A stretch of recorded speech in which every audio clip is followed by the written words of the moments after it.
Pascal Damand, bonjour. Bonjour. Vous êtes le secrétaire général de l'enseignement catholique. Peut-être en ce temps de rentrée, quelques mots sur la place de cet enseignement catholique dans le paysage éducatif français.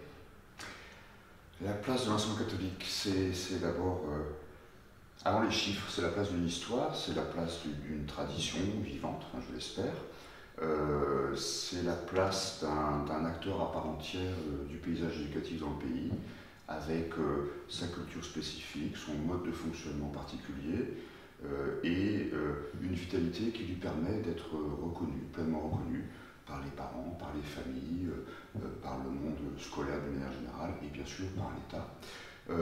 Très concrètement, l'enseignement catholique aujourd'hui en France accueille un peu plus de 2 50 000 élèves, dans environ 7 500 établissements, qu'on trouve répartis sur l'ensemble du territoire national, métropolitain et ultramarin, et qui couvre vraiment tout le champ du cursus scolaire, de la petite classe de maternelle jusqu'à l'enseignement supérieur, de l'enseignement général jusqu'à l'enseignement professionnel, en passant par l'apprentissage, par l'enseignement agricole. Enfin, voilà. Il y a vraiment une proposition éducative qu'on trouve partout sur le territoire et dans tous les aspects du cursus scolaire.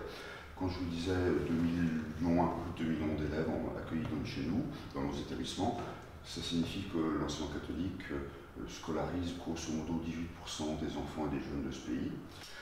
Mais il faut ajouter à ce chiffre brut le fait qu'environ 45% de ces enfants et de ces jeunes, à un moment ou à un autre de leur parcours scolaire, passent ou passeront par l'un ou l'autre de nos établissements.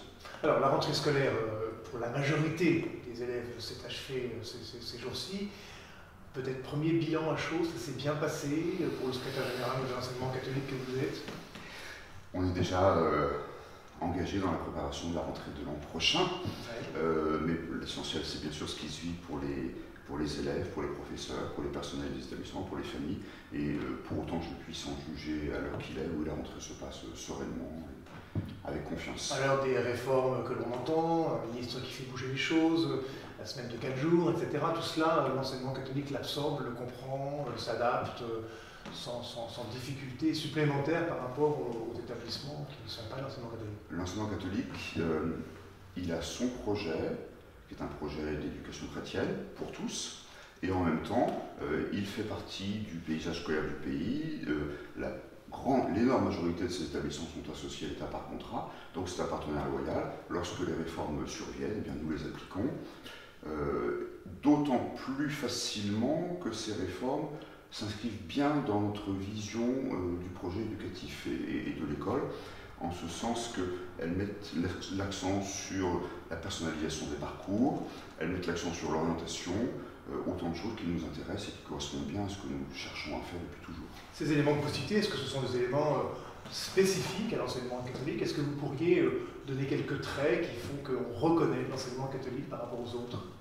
Un établissement d'enseignement catholique, ça n'est pas un établissement de catholiques pour catholiques. C'est un établissement, c'est un lieu d'église, c'est une structure d'église qui fonde son existence et son projet dans la personne de Christ, dans une vision chrétienne de la personne et de la société, mais en même temps qui propose ce qu'il cherche à faire à toutes et à tous. Donc la spécificité d'un enseignement catholique, d'un établissement catholique, on la trouve, tout du moins je l'espère, dans la coloration quotidienne de tous les aspects de son existence. Prenons un exemple très concret. L'un des points saillants de la réforme du lycée, mise en place par l'actuel ministre de l'Éducation nationale, c'est l'accent qui est mis, et je m'en réjouis, sur l'orientation. Eh bien nous disons, nous, école catholique, que d'une certaine manière, cela ne nous suffit pas, ou que plus exactement, la dimension technicienne de l'orientation, quelles études, quelles filières, quel parcours, doit s'enrichir d'une interrogation beaucoup plus profonde, existentielle, sur la notion de vocation. À quoi es-tu appelé? Que veux-tu faire de ta vie? C'est une manière d'incarner peut-être ce qu'il y a de particulier chez nous. Alors l'année 2018-2019, l'année scolaire commence. Outre les échéances importantes comme les vacances par exemple, que tout le monde connaît, est-ce qu'il y a cette année particulièrement des rendez-vous qui vous semblent importants pour l'enseignement catholique? Il y en a beaucoup.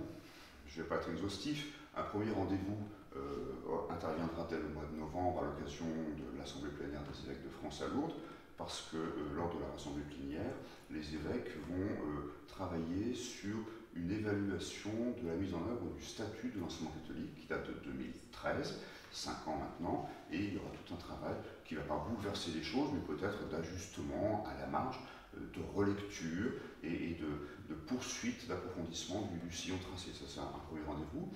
J'aurai un deuxième rendez-vous qui marque bien d'ailleurs l'inscription de l'école catholique dans l'Église universelle. Ce sont les JMJ de janvier, parce que pour la première fois, compte tenu du calendrier de ces JMJ, en pleine année scolaire, nous allons avoir la possibilité, nous sommes en train d'y travailler depuis plusieurs mois, d'avoir une délégation, une représentation de jeunes professionnels, de jeunes professeurs, de jeunes membres du personnel de l'enseignement catholique à ces JMJ. C'est pour moi une grande joie. Le troisième rendez-vous, je m'arrêterai là, interviendra lors de la première semaine de février 2019, une grande semaine de mobilisation nationale dans tous les établissements d'enseignement catholique autour du thème de la responsabilité en partage. Comment faisons-nous de nos établissements, pour paraphraser le pape, de véritables maisons communes au sein desquelles chacun est appelé à véritablement contribuer à tout ce qui se vit. Alors Pascal, maintenant vous avez voulu depuis maintenant 2 ans réenchanter l'école. Est-ce que vous auriez, pour terminer, un petit mot particulier pour ces enseignants aussi qui adhèrent, qui sont embarqués, on va dire, dans ce projet de l'enseignement catholique en ce début d'année? Ils ont peut-être besoin aussi un peu de soutien et d'encouragement. Ce que j'ai envie de leur dire, c'est que je considère faire toujours partie des leurs. J'ai été professeur et d'une certaine manière, je crois que je le resterai jusqu'à ma mort. Et pour moi, être professeur de l'enseignement catholique, c'est d'abord et avant tout vouloir témoigner d'une espérance. Et c'est ce que je leur souhaite de tout mon cœur. Merci beaucoup. Merci. Bonne année.